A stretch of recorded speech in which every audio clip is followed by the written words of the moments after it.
Welcome to Relationship Equity, a podcast that explores how successful people cultivate meaningful connections with others in their personal and professional lives.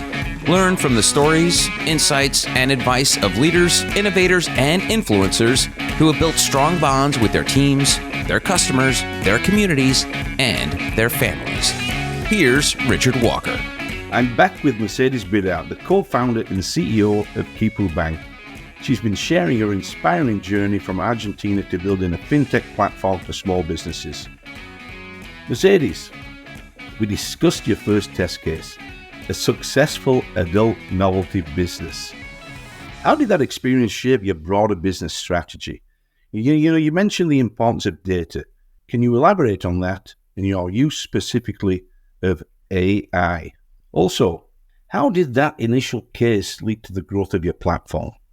So she was the example of a case we've been seeing on our marketplace, right? Like of a lot of informal businesses selling stuff or small restaurants that they were not having access to credit.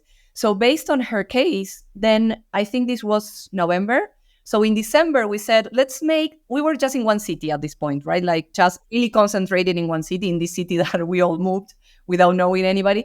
So we said, let's do for Christmas a Christmas market where we tell the businesses that we knew by being there in the neighborhood that we will give them a loan to sell in this Christmas market. So then that was the other way.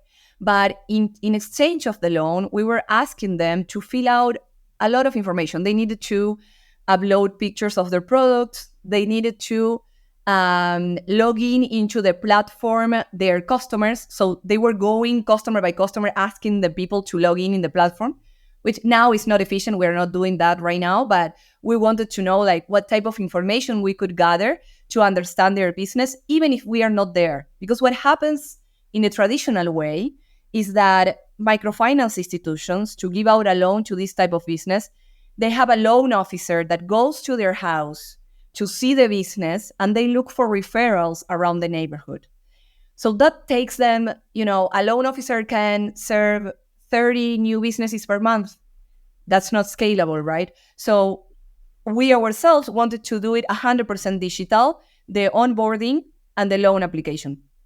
So that is how we started. We started collecting different type of data. Just a parenthesis, so my co-founder, the CTO, we met when we were in Boston, right? And she was doing her postdoc in Harvard MGH, the Harvard Hospital. Her postdoc, that was 6 years, was on how to use images, brain scans images, to assess depression on brains. So she was using AI and machine learning to assess, to detect things on images, right? So that's how we started applying those tools that she's an expert on that, on like computer vision and all that, on how to assess images of the businesses. So that was our first input of alternative data. Now we have images, we have videos, so we don't also see, we are not just seeing the picture, but also what people are saying, their tone of voice, if they show or not their face, and other like things that the algorithm can detect from videos. But this is coming from a knowledge that she had, right? It's not just coming from the experimentation that we had as a social practitioner, but also bringing together the knowledge of technology, right? Of what is possible with that data. So at the beginning, it was really like the application, I think it took 2 hours, for someone to apply to a loan. We had people on the ground, even myself, supporting businesses to apply. But then when we started growing, we started iterating the product until now that it's like a 15-minute process. They can do it on WhatsApp, on their phones. It's all self-serve. We don't have people on the ground. Everything is digital. And we are replacing that traditional way of microfinance institutions doing this type of loan allocation, So the first year we gave out 1,000 loans. The second year, I think they were 8,000. And now we are on more than 12,000 loans this year. So it's like we've been growing as we iterated the product and understood also the effect that the scorings were having. Because at the beginning, you don't know. And also you need people that are not paying you So then you learn from them. Like at the beginning, it's experimentation. It's an incredible journey because obviously you're using technology to drive your business. And, I mentioned AI before. Obviously, we're doing the same thing at York. AI is a part of everything that we do. How is your technology from when you first started it to today? How has your use of technology changed to keep your business going in the right direction? To be honest, like the use of AI was since the beginning because we knew that was the way in which we had to, make the alternative scorings. We could not be using the traditional ways. So that was since the beginning. But you don't have a model until you have a data set, right? So at the beginning, once we were building the data set and were ourselves deciding if giving out or not a loan, we put some weights to the variables. We built out that on an Excel sheet, and it was like trying to decide if this person was worth a loan or not. Like literally, our first technology was an Excel sheet, right? And like a prototype on Firebase, where people can download and apply and all that. Then when we started gathering more and more data, we started to build out the models when we had 500 loans allocated with certain behavior data of the customers. And now obviously we are not just, we are using machine learning, we are using deep learning for the videos. We are using Gen AI for an assistant we have built on WhatsApp that supports the businesses to grow their business. Actually, our first technology was the first idea that had this barter system. It was built on blockchain. So we have built like a token with which people could transact in the neighborhood. But that's because we are geeks, right? Like, well, because we could have done it without blockchain, actually, like also on Excel sheet. But then you learn that in the end, sometimes you don't need to start with the great technology since the beginning. You can start with other things just to try out if your idea is worthwhile exploring and growing. You said because we're geeks. Now, that's kind of funny. But let's talk about that because I can't tell you how many technologists that I know that have tried to start their own business and failed miserably. And I can offer all kinds of different reasons for why that was. And it's not the same across the board. But, you know better than anybody that just having a strong technical skill or having a strong skill doesn't mean to say you're going to have a successful business. So talk us through that journey with, as you called yourself, your group of geeks that have created a very successful business, because it's a lot more than just having a strong understanding of technology, right? Yeah. So that is I think the powerful combination we bring as a team, right? Viviana, the CTO, she couldn't be doing what we are doing without me, if you want, and Juan, my co-founder. And we could not be doing what we are doing if she wasn't there, right? Because she, as a technical person, as a researcher also, she's a researcher on technology. She's not a researcher on use cases where to implement the technology. So it's important to bring that aspect of, I understand the problem, I know how to deal with iteration and also with business models and selling and, team building and all that with the appropriate technology. And someone that is flexible enough to understand that maybe it's blockchain, maybe it's AI, maybe it's just a traditional website, right? Like it doesn't matter. In the end, the important is as a professor of mine say this, is the solution market fit.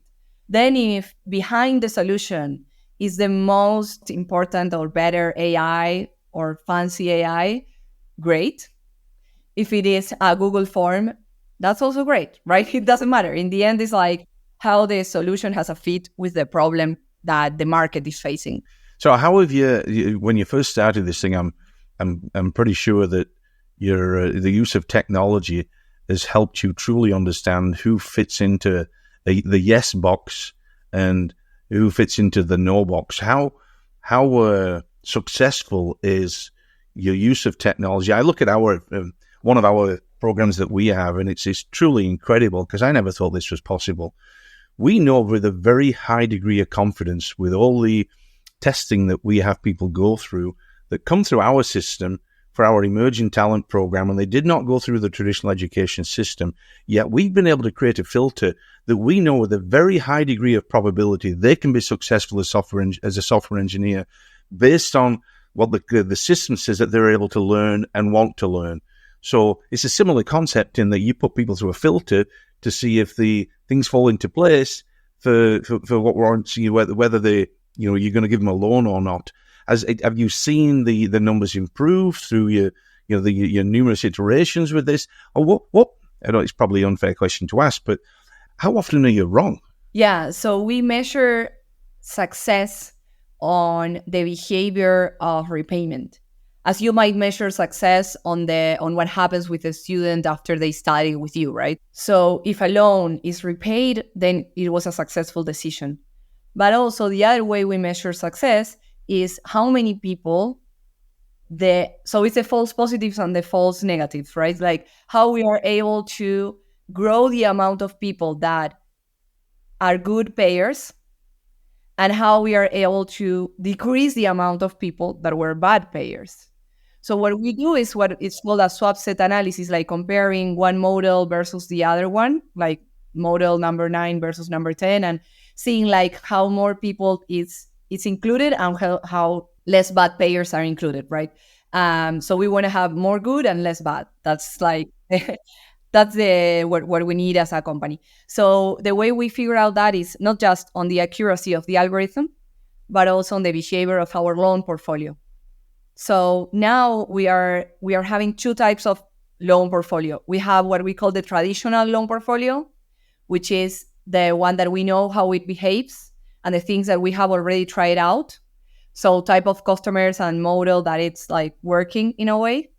There we can have less than 6% of error, if you want, of like people that we put in, but they were not needed to put in, which is really low for the type of customer we work on. And then we have another portfolio, which is the R&D portfolio, where we don't care if we lose money there, if you want, like, because it's R&D. Like, we need to give money to people that are not paying in order to grow new types of models. So now we are trying out a scoring on the businesses' social media.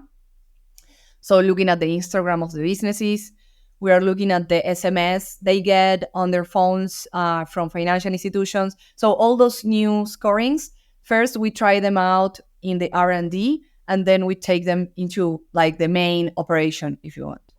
How do you deal with those? Because you've obviously got a big heart and you want to make you are making a big difference in the world. How do you tell people no when they don't, the technology says, I'm sorry, this company, you should not give a loan to this company, this person. How do you, it's got to be a terrible thing to have to do, Mercedes, to say no to people.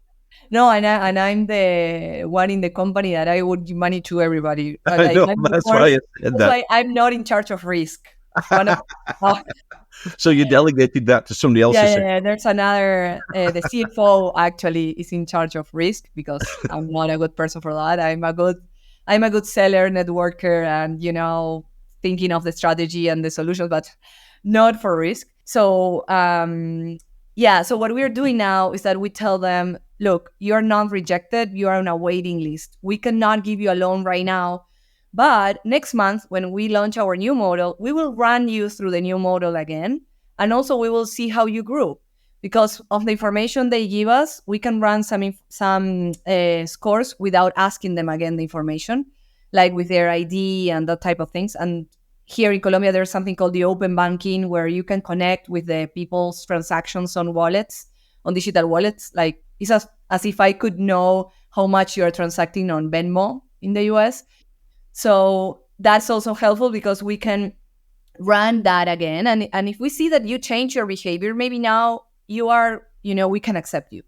And we help them to grow that scoring.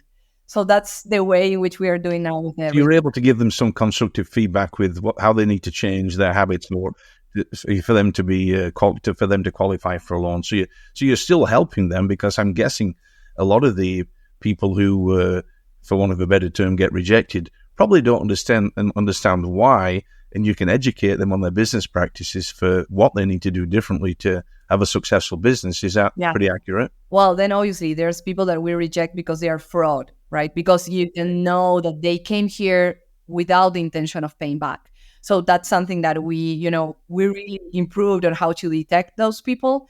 You can do it with looking at their identity validation and the video and the picture and all that stuff.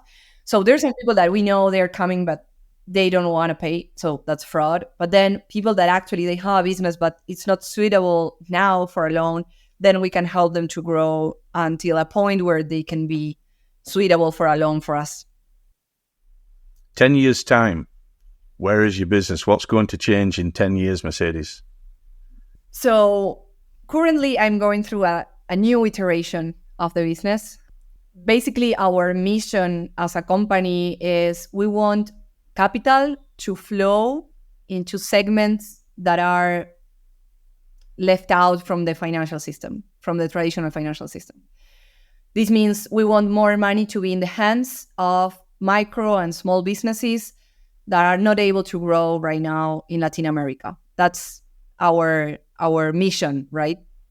So one of the things we came out with is that we don't need to be the only ones using our technology to lend, right? If we are able, or if other institutions, traditional ones, start using our technology, they can actually give out more money into this segment. So right now we are iterating of not just us being the ones using our scores and tech to give loans, but also selling the technology as a white label or as a whatever to other institutions that can use it to give money. So then we are multiplying the effect, So in 10 years, I see that, we will reach more than 100 million businesses, not just in Latin America, all across the global South, India, Africa, not just us, but hand in hand with financial institutions that are already there, that they don't have technology to grow. That's fantastic. It seems to me that would be a very good SaaS-based business. I mean, you could white label it, but if you can build that on a SaaS basis, then it's very little cost and a lot of upside for all the financial institutions. I mean, this could be a global. What you've created is fantastic because you've got proof now. You've got proof. If you've got data to back up what you're claiming and it's proof, then people are much more likely to believe it, right? Exactly. That's the point where I got was like, wait, to sell something like a SaaS and to make people believe on what we have built, we needed to be the ones proving that, right? And we still need to be the ones. That's why we will grow our loan portfolio. That's our laboratory. That's the way in which we try out new things. And then, because when you go and sell a new score to someone, will tell me like, why would I trust you, right? And then I can show them, look, I try it out. This is how it works. So yeah, so I'm in that point. I think you could help me a lot with this actually. We'll talk afterwards because I've got some ideas how we because can help. I'm not a B2B. I mean, I'm a good seller, I think, but I'm not a B2B seller. This is what I'm learning to do right now, like how to put price to something that it took years for us, right? A lot of stuff that you need to consider. You've created something special, and I think that it would be. There's going to be some people, obviously, with new things. Some people in the early adopters will embrace it, and those of you get the early adopters on that see because what you've done is different. And some would see it as risky, and there'd be strong traditionalists. This is the way that we do it, and we won't do it another way. They're probably not a good candidate for doing something like this, but for the ones that are progressive, that understand what you've done and why it works, that's the key. Why does it work? Well, you've created a system that shows that it does work, which is pretty incredible. So I want to ask you along those lines, what advice would you give to people that were where you were, say, 10 years ago, and maybe people that minorities and people that are looking to start their own business? What advice would you give them to inspire them to give it a go? Because let's face it, most businesses fail. Yours is succeeding, and it's never one thing. There's always many reasons for why businesses succeed, and sometimes many reasons for why they fail. But let me ask you in a slightly different way. What kind of people would you recommend take the risk to do what you've done? And there are those that probably shouldn't. If they fit into two categories, how would you advise? Yeah, don't do it. Or yeah, give it a ride. Yeah. Good question. So I think that it needs to be people that are committed to a problem, that, are really connected to a problem they want to solve. Not just that they want to build a company and be their own boss and be rich. No, that's not, that's not, I think, the equation, because this is not a path straight to be rich. So if you are not committed to the problem, then you might quit in the middle. So I think it's people that are committed to a problem they want to solve, or they are eager to understand which problem they are connected to. Like, that's also fine. Also, people that can handle stress and uncertainty. There's a lot of that. I don't know if next month, we will be alive. I mean, we will, but still, you say we are succeeding. Yeah, we're succeeding more than other startups, but still, we have a long run. This is a marathon. This is not, 10 meters career. No. This is literally a marathon.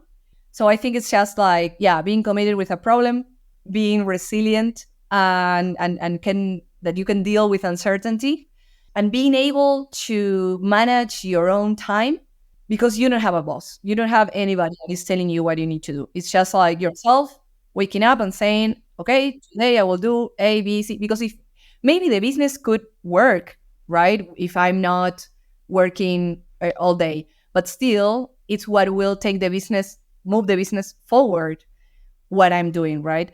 So I think it's someone that can see also, like, and manage their agenda, and also that can see what could happen seeing a forest in a little tree, like when they see a tree, not looking at the tree, looking at like, oh, okay, I can see how this forest could look like, or how can this ecosystem could look like. If you are not that person, you need someone like that in your team at least. And then I won't suggest to do this if you are not sure about a problem you want to solve. Yeah. And then the other thing I would add to that is it becomes your life, and you have to really want to do it, because it has to almost become an obsession and something you really enjoy doing. Part of it as well is, and this is related to me and certainly not you, sometimes you have to be a bit too stupid to quit. And not realize you probably should have done. We went through 2 big economic downturns, and probably should have quit, but we didn't. We stuck with it, and now fortunately we're in the best place we've ever been from a business standpoint. So you got to take the rough with the smooth, and you're going to go through a roller coaster. My business partner, he's writing a book now as well, and one of his chapters is life is not a straight line. Business is not a straight line. It's never a straight line. And things always come up that you're not expecting, but you have to know how to ride those waves and never get too high and not get too low either. Yeah. That's the first advice that my dad gave me. He told me, like, you should always be neutral. When things are going super good, you shouldn't exactly feel they up there. And when things are going really down, you shouldn't be down there. Like, you should be neutral. Things could be good right now and tomorrow not. And that was the best advice he gave me. And it's very good advice, because we, as business owners, you experience both. We never get too high and never get too low. Celebrate the wins, but then move on. We could talk for a long, long time, and there's a lot of other things that we can discuss. And there's so many questions I wanted to ask you we never got to, but it was a wonderful conversation with you. I can't thank you enough for taking the time to be with us today, and no doubt there's a lot of things that our listeners have learned from your story. Thank you very much, Mercedes.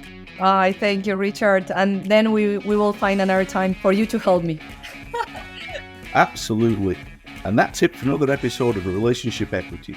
Please make sure to leave a 5-star review on Apple or Spotify, and don't forget to hit subscribe so you won't miss out on any future episodes. Cheers, and I'll see you next time. This has been Relationship Equity. If you want to take your career, your business, or your personal relationships to the next level, reach out to Richard at yorksolutions.net. You can also get Richard's book, Relationship Equity, your cornerstone investment to great gains in business and life, on Amazon now. Relationship Equity with Richard Walker is a production of Forbes Books.